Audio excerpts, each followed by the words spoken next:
Bismillahirrahmanirrahim. Assalamualaikum warahmatullahi wabarakatuh. Waalaikumsalam warahmatullahi wabarakatuh. Alhamdulillah wassalatu wassalamu ala Rasulullah. Ba'd. Saudaraku dimanapun Anda berada, senang sekali rasanya di kesempatan kali ini kita bisa berjumpa kembali, tentu bersama saya Rahmaji Asmuri di Bincang Manfaat. Dan kali ini kita akan coba berdiskusi santai terkait dengan pentingnya asuransi. Nah, pentingnya asuransi terhadap aspek kehidupan kita, terlebih terhadap beberapa hal yang menyangkut terkait dengan kehidupan keseharian kita. Dan di kesempatan kali ini telah hadir bersama saya Bapak Basuki Agus selaku Direktur JMA Syariah. Assalamualaikum. Waalaikumsalam warahmatullahi wabarakatuh. Apa kabar Pak Bas? Alhamdulillah sehat. Amin. Harus sehat terus ya Pak Bas. Amin, amin. Dan tetap semangat Pak Bas. Amin. Pak Bas, ini bicara tentang asuransi nih. Kita kalau baca sedikit literasi bahwa konon katanya masyarakat di Indonesia ini tingkat kepedulian berasuransinya relatif lebih rendah. Apalagi kalau dibanding dengan negara-negara yang lain. Jepang misalkan sampai berkali lipat gitu ya. Nah, kira-kira apa sih yang menyebabkan sehingga masyarakat kita tuh belum terlalu menganggap penting tentang berasuransi itu sendiri gitu. Silakan Pak Bas. Oke, bicara asuransi mungkin kalau untuk masyarakat Indonesia tidak lepas dari soal edukasi. Jadi edukasi ini penting bagi masyarakat betapa pentingnya berasuransi. Betul. Mungkin masyarakat belum begitu peduli karena belum tahu apa sih sebetulnya asuransi dan manfaatnya apa kira-kira gitu. Nah itu yang ingin kita tahu Pak Bas. Orang butuh asuransi sebetulnya kan ada 3 kewajiban atau ada 3 resiko lah yang harus. Pertama tadi, yang paling utama adalah ada resiko meninggal pada usia muda, masih produktif. Dia punya kewajiban untuk menghantarkan anak-anaknya dan keluarga dari sisi income maupun pendidikan sehingga dia bisa mandiri. Oke. Nah, kalau ketika dia meninggal di usia muda, maka yang ditinggalkan ini luar biasa. Sekolah terganggu, ya kehidupan istri di rumah tangga juga mungkin akan berat gitu ya. Nah, itu fungsi asuransi salah satunya adalah itu. Baik, tadi itu yang pertama ya. Kemungkinan meninggal di usia produktif sementara anak masih kecil, masih sekolah, mungkin cicilan mobil masih ada, cicilan rumah masih ada. Jadi yang kedua apa selain potensi yang pertama tadi? Jadi kalau orang hidup kan tidak mungkin akan sehat terus. Betul. Kedua, kalau potensi sakit ini terjadi, maka biaya recovery atau biaya untuk menyembuhkan atau untuk perawatan, pengobatan itu sekarang mahal sekali. Mahal banget Pak Bas. Ya kan? Tetap bahwa perawatan itu butuh dana yang tidak sedikit. Betul. Nah, gimana solusinya? Asuransi adalah salah satu solusi yang dengan biaya yang memungkinkan, terjangkau, asal kita disiplin, dan itu bisa melakukan pengobatan yang sesuai dengan kebutuhan kita. Baik. Yang kedua, biaya pengobatan, biaya sakit yang sangat mahal. Yang ketiga? Dalam kehidupan yang sekarang ini, traffic kendaraan terus besar. Oh, itu di bawah kelihatan banget ya. Kan? Kemungkinan kecelakaan tinggi dibanding pada zaman-zaman dulu. Masih tradisional, masih tidak banyak kendaraan. Ya. Ketika orang mengalami kecelakaan, maaf, kalau terjadi cacat, ada 2 kamu. Dia harus menghidupi diri sendiri setelah tidak mampu beraktivitas sebagaimana ketika belum terjadi kecelakaan. Betul. Tidak mengalami cacat. Yang kedua kan dia juga harus bertanggung jawab terhadap keluarganya. Iya, benar. Ketika orang kecelakaan itu resikonya 2. Kalau meninggal kan selesai itu ya, selesai. Terhadap dirinya selesai. Betul. Tapi untuk keluarganya. Tapi kalau orang kecelakaan, dia sendiri harus bisa menghidupi, menjalani kehidupan berikutnya dengan kondisi yang tidak utuh misalkan ya, serba terbatas. Yang kedua dia harus menghidupi keluarga yang ditinggalkan. Ya, yang selama ini hidup dengan beliau. Menjadi tanggungan dia ya, menjadi tanggungan dia. Lebih parah lagi itu jatuhnya ya. Kira-kira begitu. Baik Pak Bas, berarti ada 3 hal tadi yang kemungkinan bisa terjadi terhadap diri kita untuk kondisi kekinian kita ya. Baik, kemungkinan pertanyaan berikutnya yang ingin kita gali dan ingin kita ketahui lebih jauh, mungkin masyarakat juga ingin mengetahui hal yang sama adalah ketika di lapangan kita saat ini kan khususnya di Indonesia menemukan ada asuransi syariah, ada asuransi non syariah atau konvensional lah kebanyakan orang menyebutnya. Di mana letak perbedaan di antara kedua itu? Apalagi misalkan saya sebagai pribadi seorang muslim gitu. Oke, sebelum ke sana saya masih ada satu. Oh, silakan. Jadi gini, ada hidup yang terlalu lama. Maksudnya? Jadi sesudah pensiun Oke. kan sudah tidak punya income. Tetapi Betul. kehidupan sehari-hari ini kan malah mungkin butuh biaya lebih besar dibanding dia masih produktif. Benar.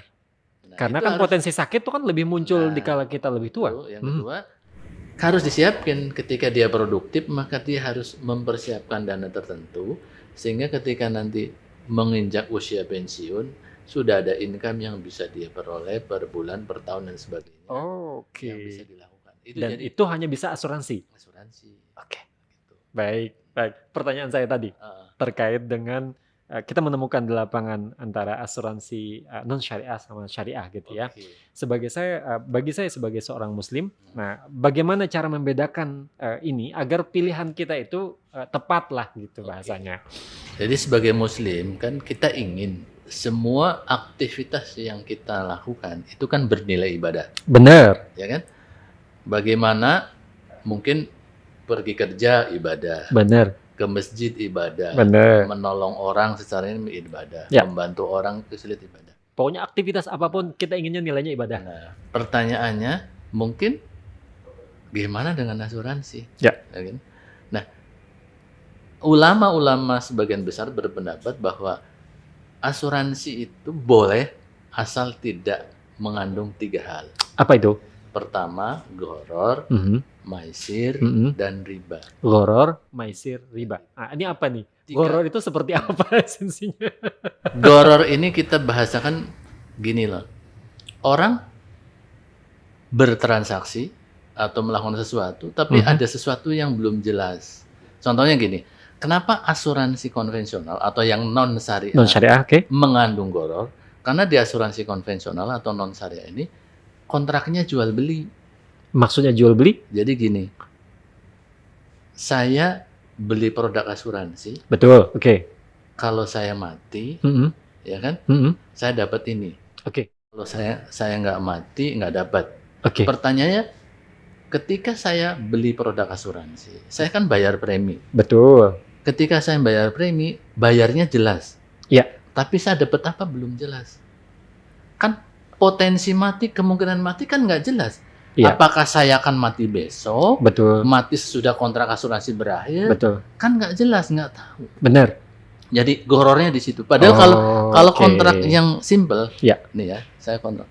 Saya beli handphone, Oke. harganya 3 juta. Baik. Saya beli ke penjual, kasih uang 3 juta. Dapat Saya handphone. dapat handphone. Oke. Clear. Clear, betul. Antara yang saya dapatkan dengan yang saya berikan, clear. Nih, saya dapat handphone, yang jual dapat uang 3 juta. Betul. Ini kontraknya, jadi clear, nggak ada gorornya. Ya.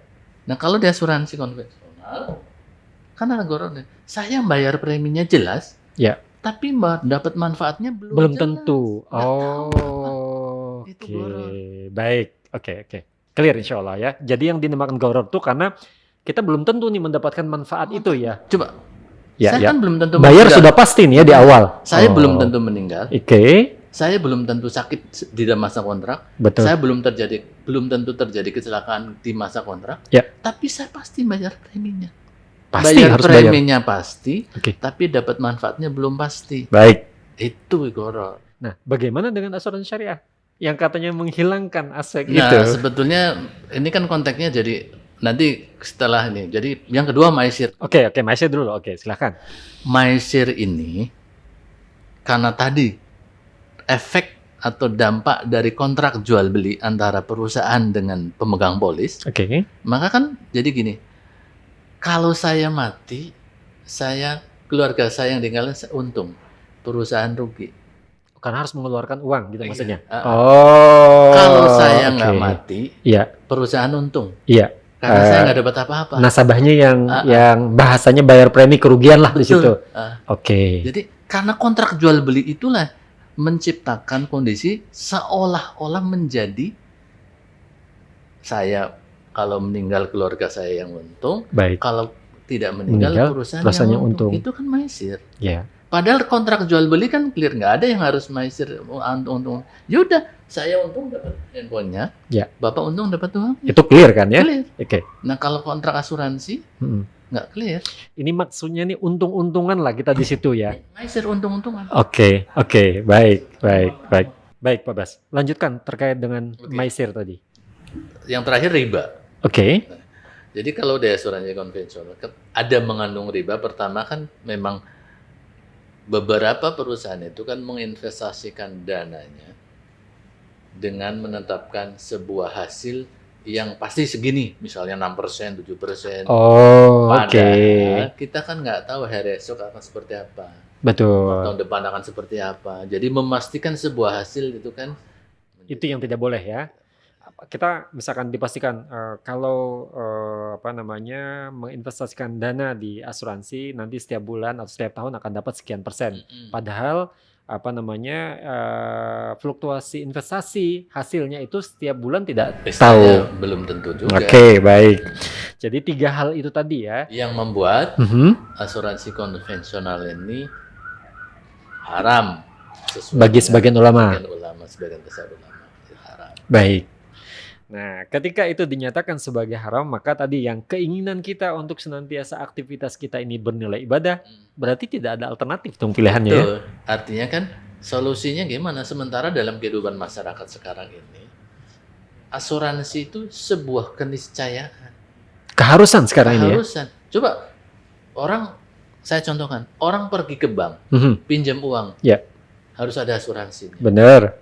Orang ke rumah sakit bagaimana kalau nggak ada asuransinya, nggak dilayani juga kalau dia nggak punya uang banyak mengumpulkan sendiri. Betul. Jadi semua aspek kehidupan sekarang itu membutuhkan asuransi. Orang bangun gedung, jalan, ada asuransinya. Semua aspek kehidupan ada asuransinya. Baik. Jadi tidak ada alasan sebenarnya untuk kita tidak mengambil asuransi ya. Nah, cuma bagaimana asuransi ini bernilai ibadah. Betul. Nah, itu yang harus Itu yang pentingnya tadi. pada masyarakat. Sehingga tidak sia-sia kita melakukan ibadah. Betul. Kan memang kita sebagai muslim kan kita dituntut untuk apapun aktivitas kita harus kafah katanya ya, harus totalitas gitu. Iya.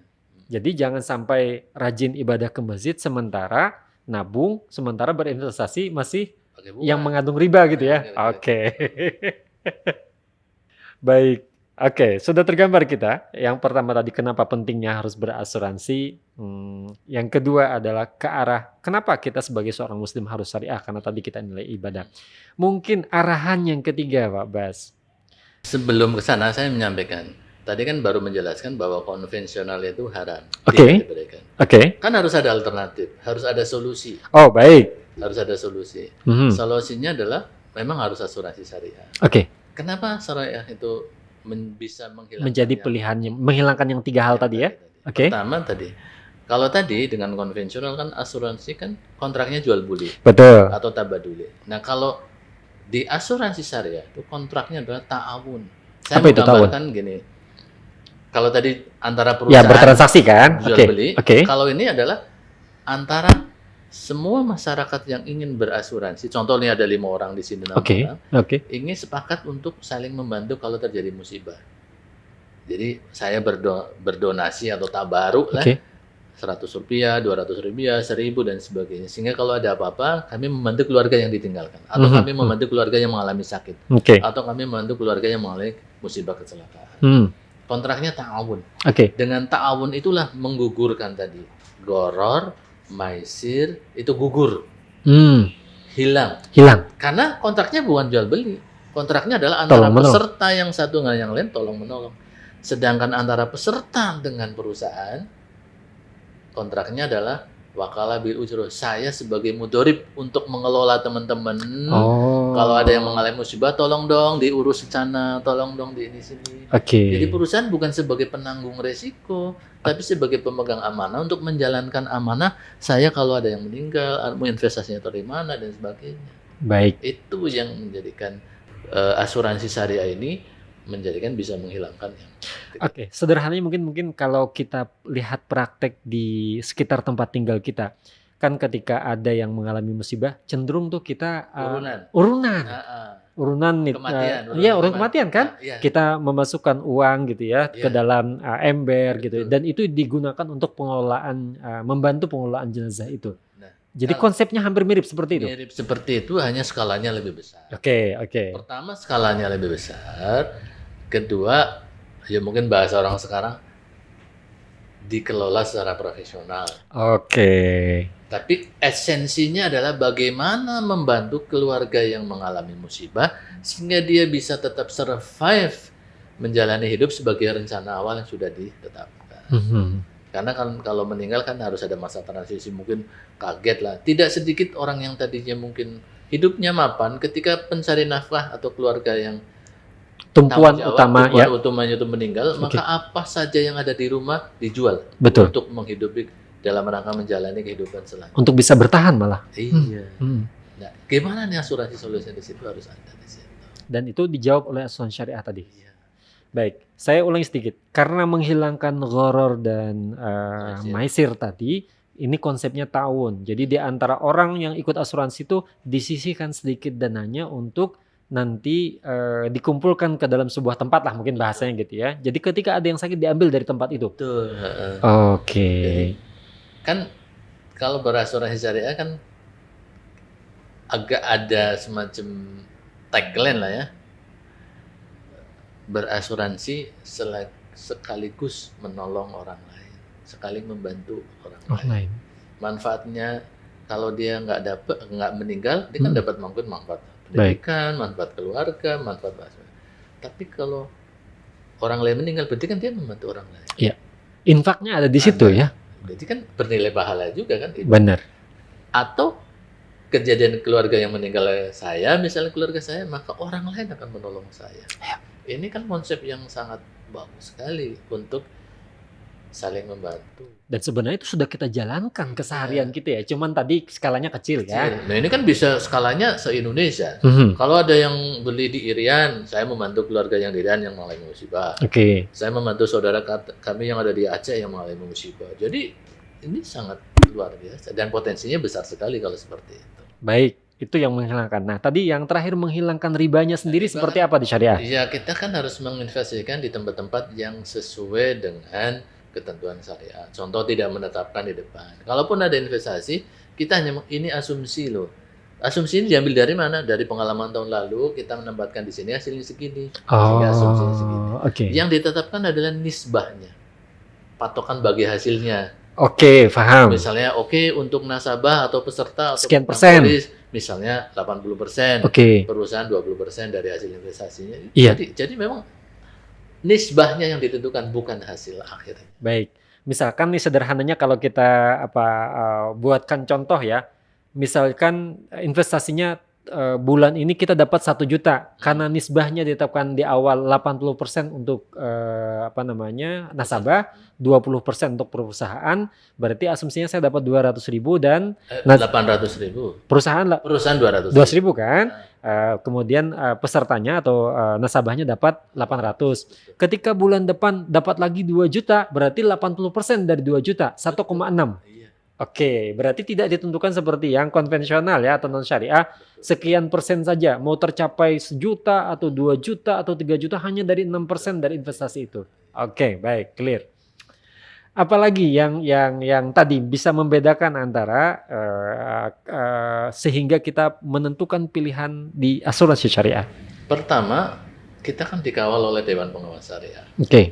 Artinya segala sesuatu yang berkaitan dengan operasional asuransi syariah harus selalu comply dengan Dewan Syariah. Produk yang dikirim ke OJK, produk yang akan dilebar ke masyarakat, ini melanggar syariah banget. Artinya kita benar-benar ingin bahwa tujuannya adalah memfasilitasi masyarakat yang tadi bahwa yang dia lakukan memang benar-benar ingin bernilai ibadah. Maka Dewan Syariah ini menjadi pintu yang paling kita butuhkan untuk mengawal operasional. Jadi operasional tuh diawasi oleh Dewan Pengawas Syariah. Tidak hanya produk saja yang diawasi, tapi operasionalnya pun diawasi. Investasinya taruh di mana selalu. Itu harus tahu ya Dewan Pengawas Syariah. Yalah, kan dia juga bikin laporan ke OJK sama ke DSN.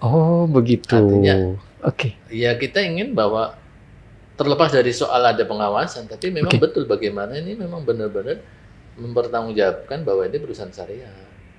Baik, Pak Bas. Adakah informasi lain yang bisa kita dapatkan sehingga pada akhirnya kita sebagai seorang muslim harus memilih asuransi yang syariah ini? Pertama, kalau angkat orang jualan kan harus jelas barang yang kayak apa, Benar. isinya kayak apa, dan Benar. sebagainya. Terbuka, keterbuka. Nah, di asuransi syariah ini kita harus terbuka semua.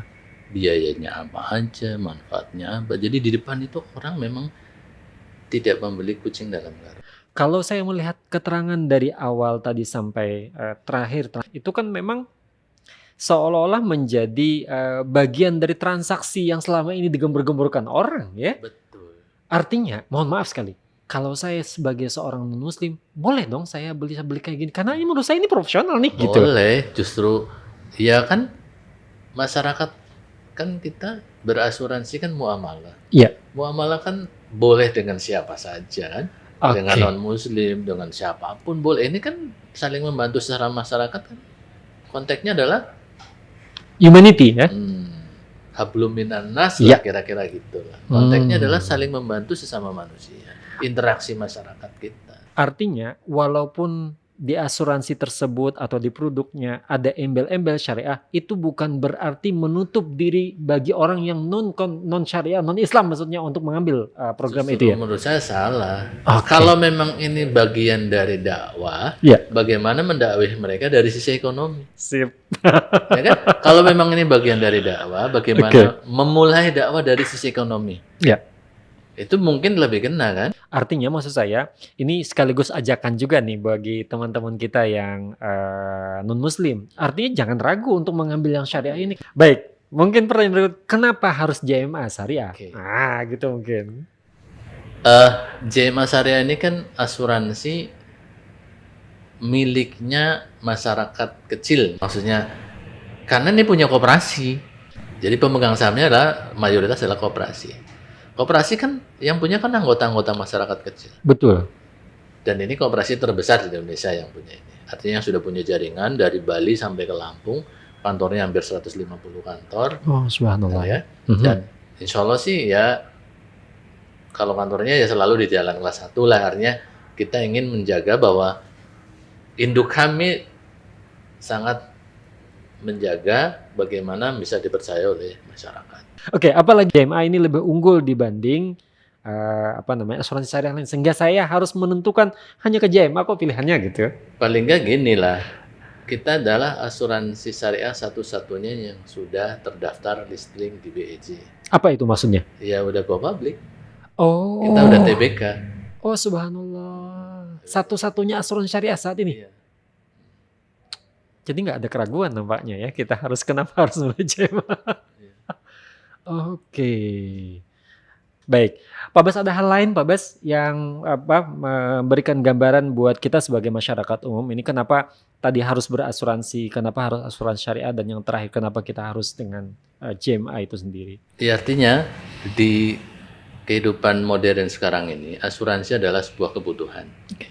Jadi logikanya kalau orang sudah memenuhi kehidupan sehari-hari, biaya sekolah, habis itu baru tuh ya asuransi kesehatan, asuransi kematian, mungkin asuransi pendidikan, Betul. asuransi hari tua. Jangan investasi dulu, itu dulu. Karena itu yang akan membantu kalau ada apa-apa. Kalau investasi tapi dengan kecil kan kalau terjadi apa-apa, yang diinvestasikan atau yang ditaruh di tempat mana itu nggak cukup untuk orang yang menengah bawah. Kecuali orang kaya. Orang kaya sih nggak boleh berasuransi. Secara kekayaan mungkin dia udah kemampu untuk menghidupi jangka panjang. Betul. Itu. Artinya gini, bahasa sederhananya, utamakanlah dulu kita harus memiliki asuransi sebelum kita berinvestasi kepada yang lain-lainnya. Harus asuransi. Karena itu asuransi itu adalah kalau dalam bahasa orang sebagai dana darurat. Kalau ada apa-apa, dana darurat itu bisa ada muncul dari asuransi. Oh, justru dana darurat itu dari asuransi itu sendiri ya? Konotasi dari perusahaan asuransi, dari keluarga mestinya kan begitu. Oke. Kan menjadi dana darurat kan, karena itu akan dipakai kalau ada apa-apa. Betul. Dana itu akan muncul kalau ada apa-apa, itu kan menjadi dana darurat sebetulnya. Baik. Baik. Tapi dana darurat itu kan tidak dikumpulkan oleh orang per orang langsung besar Betul. dengan uang yang kecil, Iya. dengan tujuan yang baik, Baik. dengan niat yang ikhlas mau membantu, maka akan muncul dana dana darurat itu kalau ada apa-apa. Iya. Padahal dengan dana yang kecil. Oke. Itu konsepnya harusnya gitu. Karena konsep itulah ini menjadi tadi ya, tidak gharar, tidak maisir gitu ya. Baik Pak Bas, rasanya cukup lah gitu ya untuk informasi awal buat kita yang awam ini kenapa harus pentingnya berasuransi itu sendiri. Sehingga dengan begitu harapannya kita semua bisa terhindar dari hal-hal yang tidak kita inginkan ya terkait dengan risiko yang tadi tidak jelas ya dan tidak tentu itu gitu ya. Adakah yang ingin disampaikan Pak Bas? Silakan. Jadi gini, tadi sudah jelaskan asuransi begini, asuransi syariah itu begini dan Ya, sebagainya. Saya betul. pikir masyarakat sudah mulai paham. Mhm, Kenapa harus Jaimah syariah dan sebagainya tadi. betul. Silakan pilihan masyarakat. Oke. Pesan saya cuma satu, Apa? pilihlah Jaimah syariah. Insya Allah berkah. Oh, Masya Allah. Begitu banyak asuransi yang ada di luar, silahkan pilih manapun, tapi pilih Jema Syariah ya. Oh gitu. Insya Allah berkah. Itu closing statement dari Pak Bas gitu ya. Boleh milih kemana saja, nyari boleh kemana saja, tapi milihnya harus jemaah gitu ya. Pak Bas, terima kasih banyak Oke, bincang santainya di sama-sama. kesempatan sore hari ini. Mudah-mudahan memberikan manfaat buat kita semua. Amin. Tidak saja sebagai saya pribadi yang mendapatkan manfaat dari informasi ini, tapi mudah-mudahan teman-teman kita di luar, masyarakat kita di luar bisa memetik sebuah hikmah betapa penting asuransi untuk kondisi saat ini. Mudah-mudahan bincang ini memberikan manfaat. Kami undur diri. Pak Bas, terima kasih banyak sudah memberikan informasinya. Hadanallahu yakum ajma'in. Mohon maaf lahir batin. Wassalamualaikum warahmatullahi wabarakatuh. Waalaikumsalam warahmatullahi wabarakatuh.